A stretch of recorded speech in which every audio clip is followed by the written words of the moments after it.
আসসালামু আলাইকুম ওয়া রাহমাতুল্লাহি ওয়া বারাকাতুহু। মাইন্ড সলিউশন বিষয়ে আয়োজিত আজকের এই সুন্দর চমৎকার প্রোগ্রামে উপস্থিত সভাপতি, আমন্ত্রিত আলোচকবৃন্দ এবং আমার সামনে উপস্থিত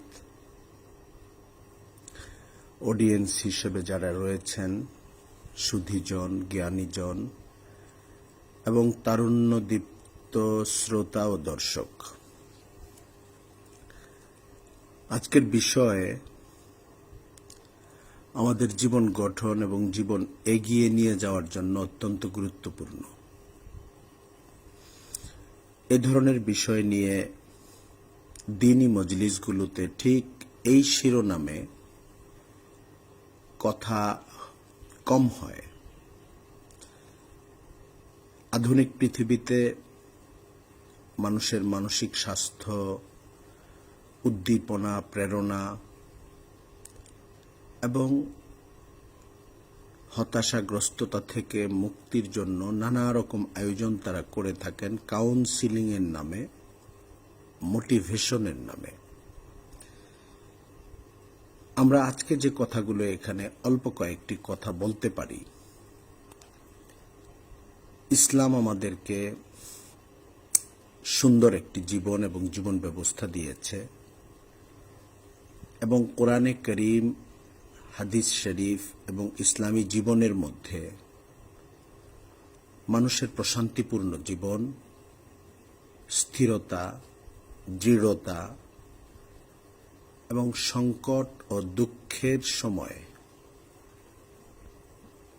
নিজেকে ধরে রাখা, পথ চলার গতি বন্ধ না করা, এটা অত্যন্ত গুরুত্বপূর্ণ ভাবে উল্লেখ করা আছে এবং এই প্রেরণাগুলো বারবার দেওয়া হয়েছে। এক নম্বর কথা হলো, জীবনের ভালো কিংবা মন্দ, ইতিবাচক কিংবা নেতিবাচক, অথবা ভালো লাগার মতো অবস্থা, মন্দ লাগার মতো অবস্থা, এসব ক্ষেত্রকে ফেস করা এবং বড় রকমের বিপর্যয় থেকে রক্ষা করে নিজেকে সামনের দিকে, ভালোর দিকে এগিয়ে নিয়ে যাওয়ার একটা বড় সবক হচ্ছে ইসলামের সবর। আমরা সবরের শিক্ষাটা কোরআনে করিমে এবং হাদিস শরীফে এতবার উল্লেখ এবং সবর গ্রহণ করার জন্য, সবর অবলম্বন করার জন্য প্রেরণা দেওয়া, হুকুম করা দেখেছি যে মুসলমানের জীবনের জন্য এটা খুব অপরিহার্য একটা অনুষঙ্গ। আমরা আমাদের ব্যক্তিগত, সামাজিক, কেরিয়ারগত জীবন, এই জীবনে সবরের উপরে আমল খুব গুরুত্বের সঙ্গে করতে পারি। সবর কি? সবরের শাব্দিক অর্থ তো ধৈর্য, কিন্তু এটার বহুমাত্রিকতা রয়েছে। ভালো কাজের ব্যাপারে দৃঢ়তা রক্ষা করা, এটা সবর। মন্দ বা গুনার কাজ থেকে বিরত থাকার ব্যাপারে দৃঢ় থাকা, এটাও সবর। আর দুনিয়ার সকল মানুষ যে সবরটাকে সবর হিসাবে বুঝে, সেটা হলো দুঃখ, সংকট, অভাব, ব্যথা, বেদনা, ব্যর্থতা, মনের কোনো মনোবাসনা চরমভাবে বিফল হওয়ার পরের যে মনোকষ্ট, এইসব সময়ে সবর করা, মেনে নেওয়া, অটল থাকা, ভেঙে না পড়া।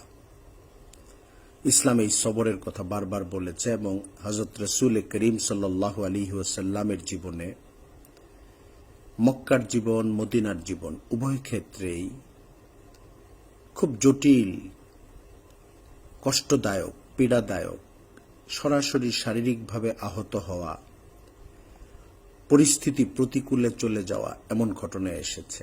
সাহাবায়ে কেরামের জীবনে তো অবশ্যই এসেছে এবং গোটা উম্মার এই 1450 বছরের জীবনে, সালাফদের জীবনে এটা বারবার এসেছে। ভেঙে পড়তে দেখা যায়নি কখনো সফল মানুষদেরকে, নেককারদেরকে, সালাফদেরকে, বরং তারা সবর করেছেন।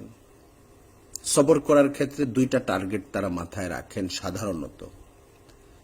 একটা হচ্ছে পরিস্থিতির পরিবর্তন আল্লাহ তাআলা দুনিয়াতেই করে দেন, ইন্নামা আল উসরি ইউসরন। পরিস্থিতির পরিবর্তন হবে এই প্রত্যাশা রেখে নিজের কাজগুলো করতে থাকা। এখানে মেধা প্রয়োগের ব্যাপার থাকলে সেটা করা, উদ্ধার পাওয়ার যে চেষ্টাগুলো অনুমোদিত এবং প্রচলিত অথবা স্বীকৃত সেই চেষ্টাগুলো করতে থাকা, আর সবর করা, ভেঙে না পড়া, নিজের হাত পা গুটিয়ে না নেওয়া। 2 নম্বর যে প্রেরণা কাজ করে সেটা হলো যে আল্লাহ তাআলার পক্ষ থেকে অনেক সময় ইমতিহান আসে, জটিলতা নিজের জীবনে চলে আসে। এটা দুনিয়ার গোটা জীবনে অনেক সময় শেষ হয় না, সমাপ্ত হয় না, কিন্তু মুসলিমের জীবনে যেহেতু দুনিয়ার জীবনের পরে একটা অনন্তকালের জীবন আছে, ওই জীবনটার দিকে লক্ষ্য রাখা যে আমি এমন কোনো আচরণ, এমন কোনো অধৈর্যপূর্ণ কর্মকাণ্ড যেন না করি যে কর্মকাণ্ডের কারণে আমার পরবর্তী জীবন, অনন্তকালের জীবন ক্ষতিগ্রস্ত হয়। এই জন্য সবর করা। বহু মানুষের সমস্যার সমাধান দুনিয়াতে হয় না। পারিবারিক সমস্যা, স্বাস্থ্যগত সমস্যা, চিকিৎসা ঘটিত সমস্যা করতে থাকে মানুষ, চেষ্টা করতে থাকেন, কিন্তু চূড়ান্ত সমাধানটা হয় না। এক ধরনের অসাফল্য, অনেক সময় অসুস্থতা ঘটিত কারণে মৃত্যু, এগুলোও হয়, কিন্তু তখন সবরটা ভাগ করে নিতে হয় অন্যদের। ওনার জীবনে সবরের সুফলটা দুনিয়াতে আসে নাই, কিন্তু সবর উনি করে গেলে এটার ফল উনি পাবে আখেরাতে ইনশাআল্লাহ। এবং দুনিয়াতে যারা তার বংশধর, তার শুভার্থী, তার রেখে যাওয়া পরিবারের মানুষ রয়েছেন, সবর করলে তারা পরবর্তী সময় অগ্রসর হওয়ার তৌফিক পাবেন। এজন্য সবর খুব গুরুত্বপূর্ণ উপাদান আমাদের জীবনে এগিয়ে যাওয়ার ক্ষেত্রে। ধৈর্য ধরাটা এবং মাথা ঠান্ডা রাখা, মাথাটাকে, চিন্তাটাকে, আমাদের বুদ্ধিবৃত্তি, মেধা, এই সব কিছুকে মনোসংযোগের সঙ্গে লক্ষ্যের দিকে ধাবিত করে রাখা, কাজগুলো এগিয়ে নিয়ে যাওয়া, এটা সম্ভব হয় যদি সবর থাকে। আমি সবর অবলম্বনের নানামাত্রিক চেষ্টা, প্রয়াস, এর প্রতি আহ্বান জানাবো আমার সকল তরুণ বন্ধুদেরকে। সবরের জন্য যেন একটা মানসিক প্রস্তুতি থাকে। এটা খুব ছোট ছোট ঘটনা থেকে হতে পারে। আমি একটা জিনিস চিন্তা করলাম, ওটা হয়নি, প্রত্যাশা করেছি, হয়নি। আমি এক জায়গায় সিভি জমা দিয়েছি, সেটা গ্রহণ হয়নি। আমি একটা টার্গেট করে কাজ শুরু করেছি, যতদিনে এই কাজটা করব বলে ভেবেছিলাম সেটা হয়নি। সবর করা এবং অধৈর্য না হওয়া। আমার এখানে কোনো ত্রুটি থাকলে ত্রুটি সংশোধন করা এবং পথটাকে চলতে থাকা, একটি কাজ বারবার করা। এজন্য পরবর্তী সময়ের অনেক মনীষী যারা ইসলামের সঙ্গে যুক্ত কিংবা যুক্ত নন, তারাও এই বিষয়গুলো নিয়ে অনেক কথা বলেছেন। সেটা কি, যে একবার না পারিলে দেখো শতবার। তো এই শতবার দেখার পদ্ধতিটার ক্ষেত্রে গুরুত্বপূর্ণ বিষয় হচ্ছে সবর এবং নিজের মেধা, মনন, মাথাটাকে কাজে লাগানো, যে আমি কথাটাকে কিভাবে আর চেষ্টাটাকে আর কিভাবে করতে পারি, আমার কোথাও ভুল আছে কিনা, সেই ভুলটাকে কিভাবে শুধরাতে পারি, তাহলে আমাদের সামনের জীবন সুন্দর হবে। মাইন্ড সলিউশনের এই প্রোগ্রামে আমি দ্বিতীয় যে কথাটি বলতে চাই সেটা হলো ইসলামের গুরুত্বপূর্ণ একটা সবক, অনুপ্রেরণা হচ্ছে রেজা বিল কাজা, আল্লাহ তাআলার ফয়সালার প্রতি সন্তুষ্টি। এই কথাটা বুঝে আসে যদি বিপরীত দিক থেকে কথাটাকে ব্যাখ্যা করা হয়, তাহলে সুন্দরভাবে বুঝে আসে। সেটা হলো মানুষের ভেতরে হতাশা এবং অনুযোগ প্রবণতাটা খুব স্বাভাবিকভাবে চলে আসে অনেক সময়, যে এটা কেন ঘটলো, আমার ক্ষেত্রে কেন ঘটলো, এটা তো হওয়া উচিত ছিল না, এটা তো না হলে ভালো হতো। এই ধরনের অনুযোগ প্রবণতা, অভিযোগ প্রবণতা মানুষকে আসলে অগ্রসর করে না, মানুষকে দুভাবে ক্ষতিগ্রস্ত করে। ইসলাম এবং দ্বীনের চেতনা অনুযায়ী ক্ষতিগ্রস্ত করে তাকে এইভাবে যে এতে আল্লাহ তাআলা নারাজ হন। অনেক সময় ঈমানের হালতের সঙ্গে তার সংঘর্ষ তৈরি হয় এবং এতে আল্লাহর রহমত বাধাপ্রাপ্ত হয়। আর দ্বিতীয় ক্ষতিটা হলো অনুযোগ প্রবণতা, অভিযোগ প্রবণতা আসলে নিজের কাজকে থামিয়ে রাখে। অসফল মানুষদের সবচেয়ে বড় সম্বল হচ্ছে অভিযোগ। আমাকে এটা দেয় নাই বলে আমি এটা করতে পারি নাই, আমার বাবা এই টাকা রেখে যায় নাই বলে আমি বাড়ি করতে পারি নাই, আমার সবার পরিবারে অনেক সাপোর্ট থাকে, আমার জন্য কোনো সাপোর্ট ছিল না, এই জন্য আমি এটা পারি নাই, আমার টিচাররা আমাকে সাপোর্ট করেন নাই, এই জন্য আমি এটা পারি নাই, অন্যদের ব্যবসায়িক উদ্যোগের ক্ষেত্রে এই পারিপার্শ্বিক সহযোগিতা ছিল, আমার সময় দেশের অবস্থাটা এমন ছিল, এই জন্য আমি পারি নাই। তো এটা হলো ব্যর্থ মানুষের অভিযোগ প্রবণ একটা সান্ত্বনা। ব্যর্থ তো আসলে সে হয়েছে, কিন্তু তার ব্যর্থতাটা অন্যদের কাঁধে সে চাপিয়ে দিয়েছে। কিন্তু সে যদি আগের আমলটার উপর আমল করে, আগের টিপসটার উপরে, সেটা কি সবর করা, যে আমার যা আছে বা যা নাই সেটা তো ওই অবস্থাতেই আছে, কিন্তু আমি আমার চেষ্টাগুলো করি। একবার না পারিলে দেখো শতবার, এই শতবার দেখার প্রক্রিয়াগুলো বুদ্ধি খাটিয়ে, আল্লাহর কাছে দোয়া করে করে, চেষ্টা করে করে আমি নানান প্রক্রিয়ায় নক করার চেষ্টা করতে থাকি আমার গন্তব্যের দিকে পথ চলার। তাহলে অনুযোগটা থাকবে না। আল্লাহ যে অবস্থার মধ্যে যখন রাখবেন, খুশি থাকা এবং পরবর্তী পদক্ষেপের দিকে অগ্রসর হওয়ার চেষ্টা করা। এই খুশি থাকার অর্থ এটা না যে আমার একটা কঠিন অসুখ হয়েছে, আমি কোনো চিকিৎসা করব না, আমি এটা নিয়েই খুশি থাকব। এই খুশি থাকার অর্থ হলো আমার যে অসুখটা হয়েছে বা আমার যে ব্যর্থতাটা ঘটে গেছে, এটা নিয়ে শুধুই মাত্র অভিযোগ প্রবণতাটাকে আমি কাজে লাগাবো না, বরং এটা থেকে উদ্ধার হওয়ার জন্য আল্লাহর সাহায্য চাইব এবং পরবর্তী কাজগুলো করতে থাকব, অনুমোদিত কাজগুলো। সুন্নাহ শরিয়াতে যে বিষয়গুলোকে অনুমোদন দেওয়া আছে, উৎসাহিত করা আছে, সে কাজগুলো আমি করতে থাকবো। এমন অনেক রোগাক্রান্ত মানুষ আমি দেখেছি গত 10 বছর 20 বছরে বা তার চেয়েও বেশি সময়ে।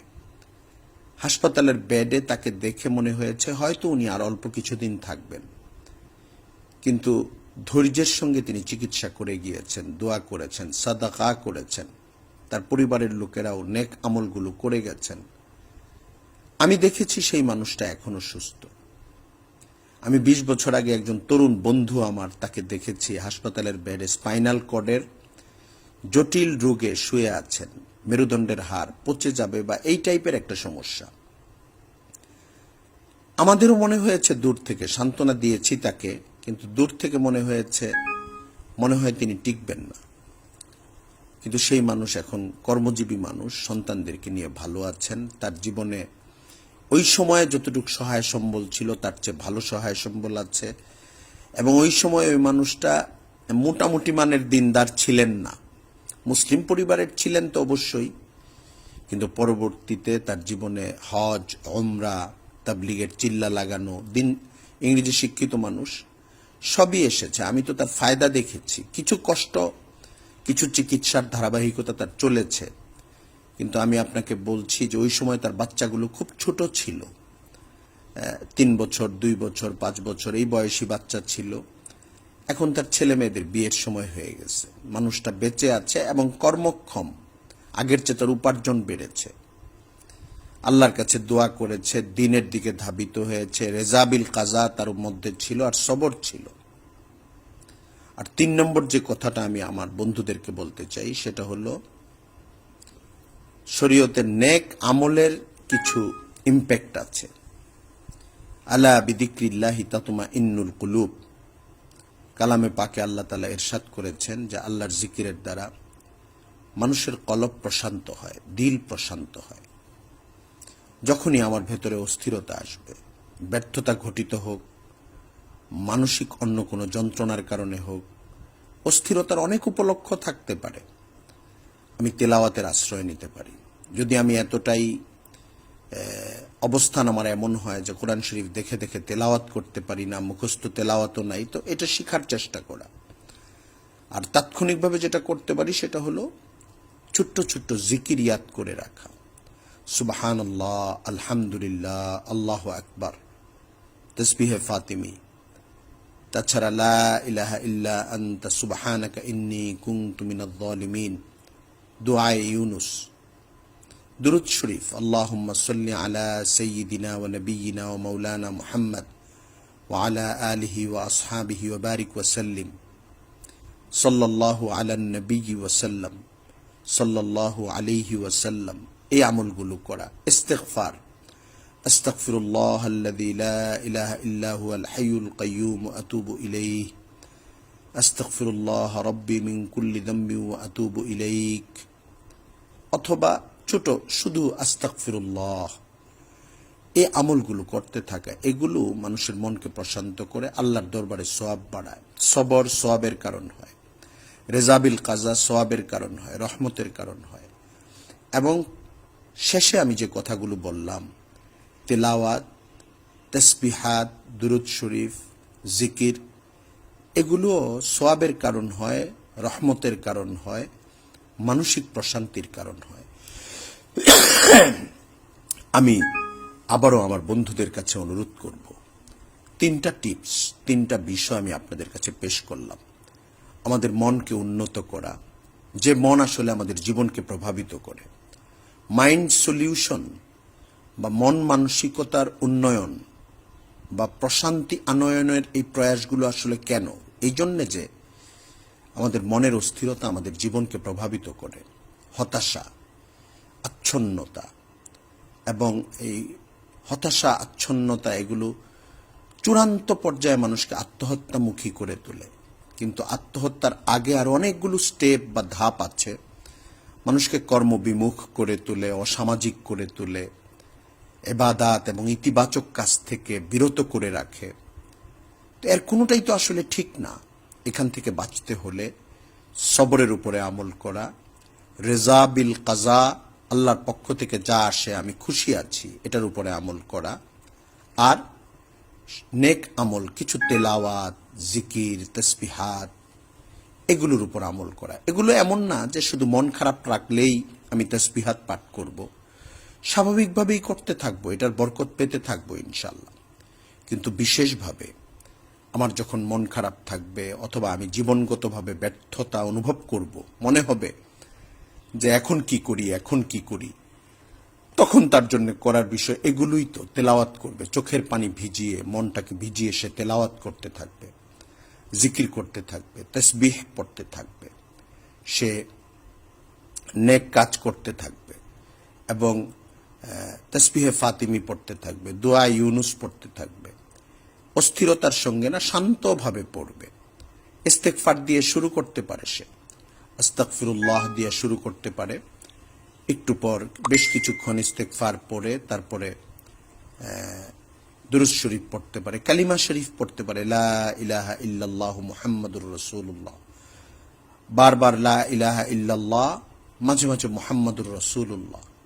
এই আমলগুলো করার দ্বারা তার দ্বীনি জিন্দেগির উন্নতি হবে এবং দুনিয়াভি জিন্দেগির উন্নতি হবে। কোনো একজন মানুষ যদি তার জীবনটা খুব এভারেজ জীবন হয়, অনেক বেশি মেধা নেই, টাকা নেই, পয়সা নেই, কিন্তু উদ্যম থাকে তার ভেতরে, কিন্তু তিনি জীবনে চলার পথে গুনাহ থেকে বেঁচে চলার চেষ্টা করেন, নামাজ নিয়মিত পড়ার চেষ্টা করেন এবং ইস্তেগফার, দুরূদ শরীফ, কালিমা শরীফ, তাসবিহে ফাতিমি, এগুলো থেমে থেমে আমলগুলো করতে থাকেন ফাঁকে ফাঁকে বিভিন্ন সময়, এবং প্রায় প্রতিদিন কিছু একটা সময় তেলাওয়াত করেন, মনোসংযোগ লাগিয়ে তেলাওয়াত করেন, তাহলে আমি নিশ্চয়তার সঙ্গে সম্ভবত বলতে পারি এই কথা যে তার জীবনে একটা অন্যরকম প্রশান্তি চলে আসবে এবং অগ্রসরতা চলে আসবে।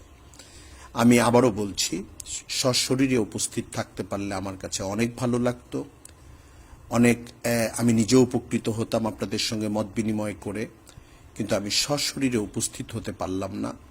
এই 3টি বিষয়ে পরামর্শ হিসেবে পেশ করলাম, যেন আল্লাহ তাআলা আমাদের জীবন হতাশামুক্ত, পেরেশানি মুক্ত, অগ্রসরতাপূর্ণ একটা জীবন দান করেন। দুনিয়ার হালাল জীবন এবং আখিরাতের সুন্দর অনন্তকালের জীবনে সাফল্য দান করেন। এটার জন্য আমরা এই কয়েকটা পরামর্শ যদি অনুসরণ করি তাহলে আমাদের জন্য সেগুলো বড় একটা উপলক্ষ হবে, পাথেয় হবে, কার্যকর হবে ইনশাআল্লাহ, আমি আশা করি। আমি আবারও সবার কাছ থেকে বিদায় নেই, দোয়া চাই। ওয়া আখিরু দাওয়ানা আনিল হামদুলিল্লাহি রাব্বিল আলামিন।